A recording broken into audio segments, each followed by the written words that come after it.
Sāks 3. starptautiskais cirka festivāls Zelta Kārlis, kuru mēs rīkojam kā festivālu gan jauniem profesionāļiem, gan pieaugušiem profesionāļiem.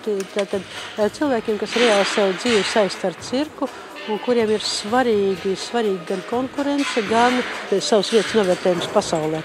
Un festivāls šogad apvieno mākslinieks no 10 valstīm, neskaitot vēl tās valstis, no kurām atbrauc žūrija klāt, ar ļoti prominentu žūriju. Lielāku uzsvaru mēs, protams, liekam uz māksliniekiem, kas aizvien dažādiem žanra māksliniekiem. Mēs neliekam uzsvaru tik daudz uz, kā izrādē, kur mums bērni gaida tāds dzīvnieks. Ja? Mums svarīgi ir, lai konkurence būtu gaisa vingrotāji savā jomā, lai konkurence būtu žonglieru jomā, lai konkurence būtu akrobātu jomā. To mākslinieki, kuri principā veido pašu cirka izrādes pamats skeletu. Ja?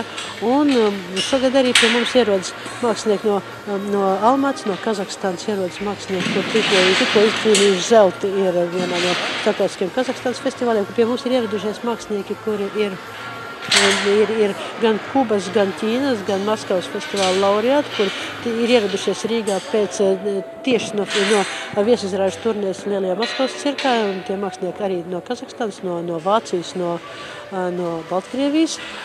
Pie mums ir ar dzīvniekiem, tātad mums Franciju pārstāv Dominiks Gasers ar lauvām.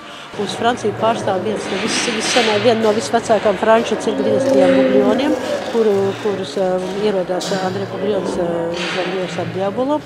Pie mums no Vācijas ir meitene žonglieri, no Vācijas pie mums ierodas klauns, no Šveices gaisa vingrotāja. No Lietuvas ierodas puisis, kas balansē uz vienu riteņu, uz monociklu. Sākam piekdien ar atklāšanas izrādi, sākam sestdien ar 2 izrādēm, kuras mēs nosacīt mēs saucam par AB programmām.